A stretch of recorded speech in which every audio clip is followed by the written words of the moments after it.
Hello दोस्तों, नमस्कार। SM किसी चैनल में मैं आप सब लोगों का दिल से बहुत बहुत स्वागत करता हूं। अगर आपने पहली बार विजिट किया जरूर चैनल को सब्सक्राइब कर लेना, साथ में बेल आइकन को हिट करके ऑल जरूर सिलेक्ट कर लेना। उसी के साथ साथ फ्री स्टॉक मार्केट क्लासेस इस चैनल को भी चाहो तो फॉलो कर सकते हो, सब्सक्राइब कर सकते हो। यहाँ पर भी बेल आइकन को हिट करके ऑल जरूर सिलेक्ट करके रख लेना। इस चैनल का लिंक आपको ऊपर आई बटन पर या फिर नीचे डिस्क्रिप्शन में मिल जाएगा। उसी के साथ साथ आज के दिन के जितने भी इंपॉर्टेंट वीडियोज है सभी के लिंक नीचे डिस्क्रिप्शन में दिए, आप चाहो तो उनको भी कवर कर सकते हो। तो चले दोस्तों, फिलहाल इस वीडियो को स्टार्ट कर लेते हैं। सर वैसे अभी हम लोग आ चुके हैं बिल्कुल हमारे नॉर्मल स्क्रीन के ऊपर। एंड दोस्तों, आज के दिन एक ज़बरदस्त ब्रेकिंग न्यूज़ फिलहाल तो सामने आते हुए देखने को मिली है। हालांकि ये ब्रेकिंग न्यूज़ मतलब देखा गया तो मतलब फाइनल अभी तक न्यूज़ आना बाकी है। तो ऐसा मैं क्यों बोल रहा हूँ, उसके पीछे का रीज़न क्या है वो भी मैं आपको बताऊँगा। सबसे पहले आ जाते हैं कि कौन से सेक्टर से रिलेटेड अभी हम लोग को सुपर ड्रामा देखने को मिल रहा है। तो दोस्तों वो सेक्टर है इंश्योरेंस सेक्टर। यस दोस्तों, इंश्योरेंस सेक्टर आप सभी लोगों को पता है सरकार बहुत ही ज़्यादा एक्टिव यहाँ पे हो चुकी है। इंश्योरेंस में देखा गया तो आप लोगों को हेल्थ इंश्योरेंस मिलेगा, लाइफ इंश्योरेंस मिलेगा, जनरल इंश्योरेंस मिलेगा, उसी में मोटर इंश्योरेंस मिलेगा, थर्ड पार्टी इंश्योरेंस, सब कुछ यहाँ पे कवर हो जाता है। एंड पिछले 1.5-2 साल की अगर हम लोग बात करें तो इंश्योरेंस सेक्टर में कोई भी तेज़ी देखने को नहीं मिली है। एंड सरकार ने बोला भी था कि यहाँ पे आने वाले समय में उनका टारगेट है कि जीडीपी में जितना भी इंश्योरेंस का कंट्रीब्यूशन रहता है सेक्टर का, उसको डबल करवाना है। एंड इसीलिए IRDAI के साथ हायर लेवल की बहुत सारे बैठक हम लोग को देखने को मिली है। एंड इंश्योरेंस सेक्टर में एक टर्न अराउंड लाने के लिए अलग अलग प्रस्ताव यहाँ पे सामने रखे जा रहे हैं। एंड आप सभी लोगों को पता है कि कोई भी अगर नियम यहाँ पे लाना होता है इंश्योरेंस से रिलेटेड तो आपको इंश्योरेंस एक्ट 1938 में क्या करने पड़ते हैं, अमेंडमेंट्स लाने पड़ते हैं, चेंजेस लाने पड़ते हैं, राइट। बिल पास यहाँ पे करना पड़ता है। सो डेफिनेटली कोई भी अगर न्यू मतलब सरकार को अगर कोई बदलाव करने हैं तो ऐसा नहीं बोल सकते कि सरकार की बदलाव हो गए करके, नहीं।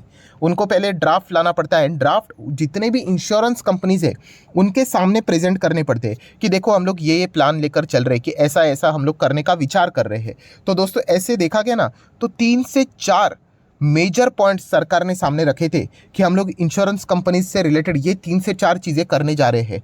आप अपना सुझाव दीजिए। 15 दिसंबर तक का टाइम यहाँ पे दिया था, तो 15 दिसंबर तक का टाइम यहाँ पे कंप्लीट हो चुका है। एंड टोटल सुझाव आ चुके हैं। एंड जितने भी इंश्योरेंस कंपनीज है दोस्तों, उन्होंने लिटरली फाइनेंस मिनिस्टर को लेटर लिखा है कि ऐसी कोई भी चीज़ें आपने करनी नहीं चाहिए, बहुत ज़्यादा गड़बड़े हो सकती है। अभी होगा क्या नहीं होगा क्या वो तो भविष्य की बात है, बट ऐसा उन्होंने क्या बोला है एंड क्यों बोला है, उसके पीछे का रीज़न क्या है, ये एक आम रिटेल इन्वेस्टर को ये सारी चीज़ें पता होनी चाहिए। सो वही सारी चीज़ें मैं आप लोगों को आसान भाषा के चलते आपके सामने यहाँ पे रखने की कोशिश करने वाला हूँ कि क्यों यहाँ पे इंश्योरेंस कंपनीज जो भी ड्राफ्ट से रिलेटेड 3-4 पॉइंट सामने रखे थे फाइनेंस मिनिस्ट्री ने, उसके खिलाफ जाते हुए देखने को आप पे मिल रहे हैं। तो वो मैं आपके सामने रखने की कोशिश करने वाला हूँ। तो चलिए एक एक पॉइंट को कवर कर लेते हैं। तो दोस्तों पॉइंट नंबर 1 अगर देखा गया तो बहुत ही इंपॉर्टेंट है। एंड वो है दोस्तों माइक्रो इंश्योरेंस से रिलेटेड।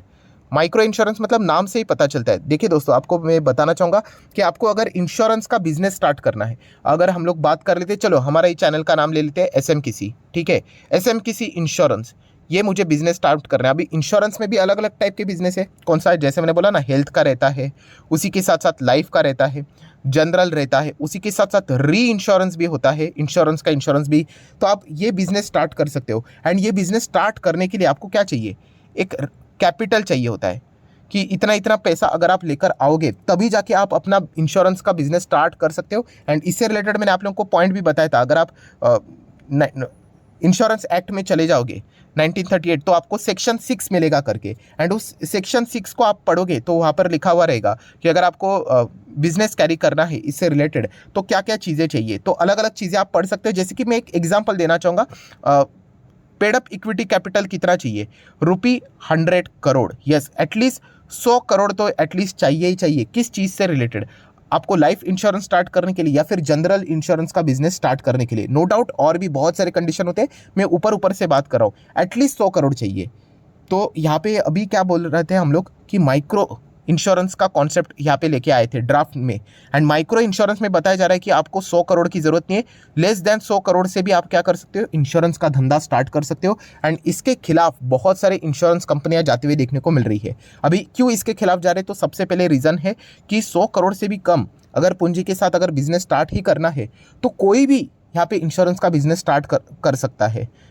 मतलब फंड रेज करके। एंड ये सबसे बड़ा थ्रेट भविष्य में साबित हो सकता है, क्योंकि बहुत सारे ऐसे लोग रहेंगे कि ये जो माइक्रो इंश्योरेंस कंपनियां रहेगी अपने पास कस्टमर को अट्रैक्ट करने के लिए ऐसे ऐसे ऑफर्स उनको देंगे, एंड बाद में जब क्लेम सेटलमेंट का टाइम आएगा तो आपको पता है वो बहुत सारे लोग क्या कर सकते हैं, नकार सकते हैं, उनके बिजनेस को प्रोटेक्ट करने के लिए प्रॉपरली क्लेम सेटल ही नहीं करेंगे। एंड इसके चलते बहुत सारे जो व्यक्ति है अल्टीमेटली हम लोग को बाद में सफर करते हुए देखने को मिलेंगे।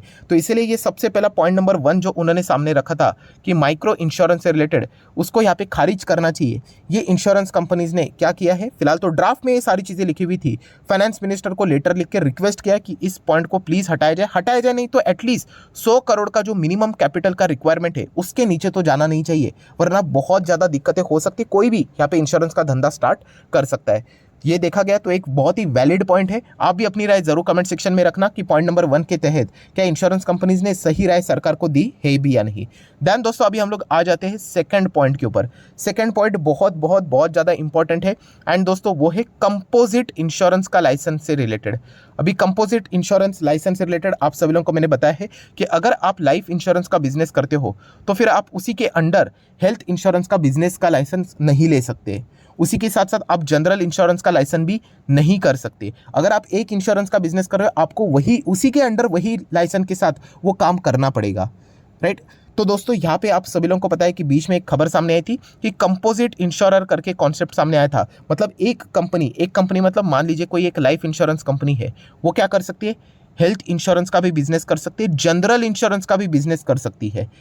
सो इसके तहत भी अगर हम लोग बात करें तो बहुत सारे इंश्योरेंस कंपनीज इस रोल के मतलब तहत भी खिलाफ जाते हुए देखने को मिल रहे हैं कि सरकार ने ये चीज़ को भी अलाउड नहीं करना चाहिए। अभी वो क्यों बोल रहे हैं ऐसा कि अगर ऐसी चीज़ हो जाती है तो प्रॉपरली मतलब जो स्पेशलाइज्ड वाली कंपनी है, कुछ कंपनी लाइफ इंश्योरेंस का ही बिजनेस करती है, जनरल इंश्योरेंस का ही बिजनेस करती है, हेल्थ इंश्योरेंस का बिजनेस करती है, तो वो अपनी स्पेशलाइज कैटेगरी से हट जाएंगी और हर एक कंपनी क्या करेगी, कोशिश कि मैक्सिमम हम लोग बिजनेस कैसे करें, मार्केट शेयर कैसे गेन कर सके, उसके ऊपर उनका फोकस रहेगा। एंड अल्टीमेटली जो एंड यूजर है, कस्टमर है, उनको प्रॉपरली हम लोग को सर्विसेज मिलते हुए देखने को यहाँ पे नहीं मिलेगी। ये एक रीजन सामने आते हुए देखने को यहाँ पे मिला है। बट एक्चुअल में अगर देखा गया कुछ लोगों की ओर से ये भी खबर सामने आती हुई देखने को मिल रही है कि बहुत सारे इंश्योरेंस कंपनियां लिटरली डरती हुई देखने को मिल रही है, ताकि अगर ये लाइसेंस अगर अलाउड कर दिया है सरकार ने कि आप कोई भी बिजनेस कर सकते हो, अगर आपका लाइफ इंश्योरेंस का बिजनेस है ना, जाओ हेल्थ का भी करो, जनरल का भी करो, तो दोस्तों सबसे बड़ा प्रॉब्लम ये होने वाला है कि LIC इंटर कर लेगा। आपको पता है कि LIC के पास बहुत सारे एजेंट्स हैं। ये बताया जा रहा है कि LIC के पास 70% से ऐसे ज़्यादा एजेंट्स हैं जो कि LIC की पॉलिसी तो बेचते हैं, बट आपको पता है उनको जनरल इंश्योरेंस का भी धंधा करना पड़ता है। एंड LIC के तहत अगर देखा गया, अगर जनरल इंश्योरेंस का धंधा LIC को भी करने का लाइसेंस मिल गया तो वो 70% जो एजेंट्स है LIC उनको इजीली क्या कर सकते हैं, जनरल इंश्योरेंस का बिजनेस करने के लिए राजी कर सकता है, एंड बाकी इंश्योरेंस कंपनीज का धंधा खतरे में आ सकता है। ये भी एक वैलिड रीजन सामने आ रहा है, जो कि इंश्योरेंस कंपनीज तो नहीं बोलेंगी बट मार्केट में ये भी खबर चलती हुई देखने को मिल रही है, जिसको हम लोग नकार नहीं सकते। मतलब LIC के चलते बाकी कंपनीज यहाँ पे डरी हुई है, क्योंकि अगर कंपोजिट लाइसेंस मिल गया तो LIC बाकी प्लेयर्स को ईजिली किनारे यहाँ पे कर सकती है, जो कि बाकी बिजनेसेस के लिए बहुत ही बड़ा थ्रेट साबित हो सकता है।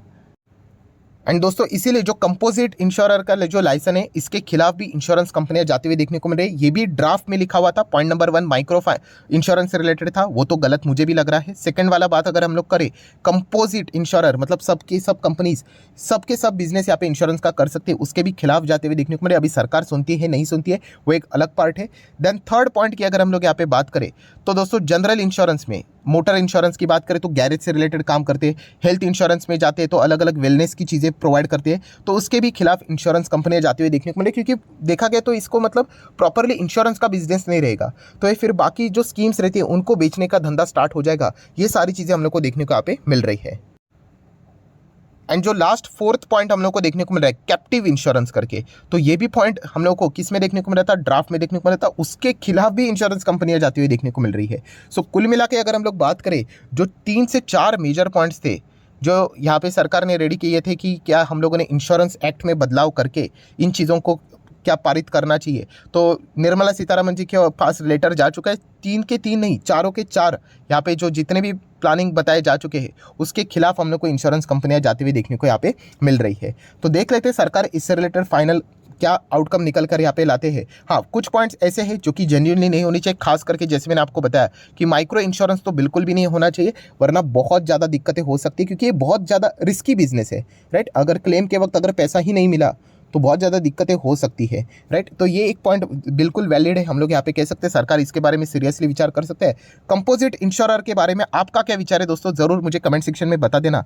आपको क्या लगता है कि बाकी कंपनीज को भी क्या पूरा मतलब इंश्योरेंस का बिजनेस करने का लाइसेंस अलाउड करना चाहिए? जैसे कि मैंने आपको बोला कि लाइफ कंपनियां हेल्थ का भी कर सकेंगी, जनरल का भी कर सकेगी, या फिर कोई जनरल इंश्योरेंस कंपनी हेल्थ का भी, लाइफ का भी, मतलब सारे टाइप के लाइफ मतलब इंश्योरेंस का बिजनेस यहाँ पे कर पाएंगे। क्या ये लाइसेंस यहाँ पे प्रदान करना चाहिए या नहीं करना चाहिए? आप भी अपनी राय जरूर कमेंट सेक्शन में यहाँ पे रख सकते हो, क्योंकि अगर देखा गया इसको तो अपोज किया जा रहा है, बट सबसे बड़ा डर यही लग रहा है कि एलआईसी सबकी बैंड ना बजा दे, तो इसी के चलते शायद से इसका भी विरोध करते हुए देखने को फिलहाल तो यहाँ पे मिल रहा है। सो आशा करता हूँ जितने भी इंपॉर्टेंट पॉइंट्स थे, जो भी एंड ये सारी चीज़ें फिलहाल तो हम लोग को ड्राफ्ट में ही सरकार के पास सुझाव की तरफ के ऊपर जाते हुए देखने को मिले। अभी सरकार फाइनल डिसीजन इसके ऊपर लेगा कि कौन सी चीज़ों को एक्सेप्ट करना है एंड कौन सी चीज़ों को खारिज करना है, एंड इससे रिलेटेड फाइनल आउटकम हम लोग को देखने को यहाँ पे मिल जाएगा। सो आशा करता हूँ ये भी वीडियो आप लोगों को पसंद आएगा, तो चाहो तो आप इसको लाइक एंड शेयर कर सकते हो। एंड डीमैट अकाउंट अगर आपने अभी तक ओपन नहीं किया तो लिंक नीचे डिस्क्रिप्शन में 25 वीडियो की लिस्ट आपको बिल्कुल फ्री ऑफ कॉस्ट मिल जाएगी। आपका नाम, कौन सा अकाउंट आपने लिंक के थ्रू ओपन किया है, प्रॉपरली कमेंट सेक्शन में बता देना,